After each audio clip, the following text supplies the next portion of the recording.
ഉത്സവങ്ങളിലും പിന്നീട് സംസ്ഥാന യുവജനോത്സവത്തിലും പങ്കെടുക്കുകയും മത്സരങ്ങളിൽ പങ്കെടുക്കുകയും സമ്മാനം കിട്ടാതെ വിഷമിച്ച് തിരിച്ചു പോരുകയും സമ്മാനം കിട്ടി തിരിച്ചു പോരുകയും ഒക്കെ ചെയ്ത വ്യത്യസ്തമായ വൈവിധ്യമാർന്ന അനുഭവങ്ങളുടെ ഓർമ്മകളുണ്ട്.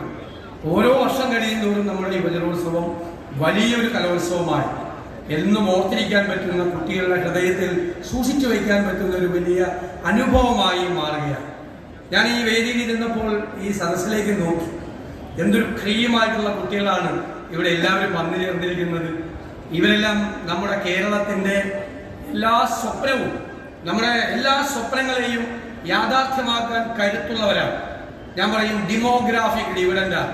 നമ്മുടെ ജനസംഖ്യയുടെ ഏറ്റവും വലിയ ഡിവിഡൻഡായി മാറേണ്ട, ഈ സ്റ്റേറ്റിന്റെ ക്രീമായി മാറേണ്ട കുട്ടികളാണ്. ഞങ്ങളുടെ എല്ലാവരുടെയും ആഗ്രഹം നിങ്ങൾ എല്ലാവരും കാനഡയിലേക്കോ ജർമ്മനിയിലേക്കോ ബ്രിട്ടനിലേക്കോ ഒന്നും പോകാം, കേരളത്തിൽ തന്നെ ഭൂരിഭാഗം പേര് ഇവിടെ ഉണ്ടാകണമെന്നാണ്.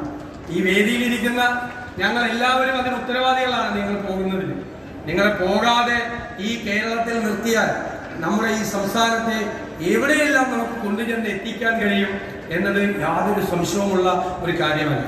ഞാൻ എപ്പോഴും ഭയപ്പെടുന്നത് കുട്ടികളെല്ലാം നമ്മുടെ കേരളത്തിൽ നിന്ന് പോയി കേരളം ഒരു വൃദ്ധസദനമായി മാറുമോ എന്നുള്ള പേടിയാണ്. ഒരിക്കലും ഉണ്ടാകരുത്.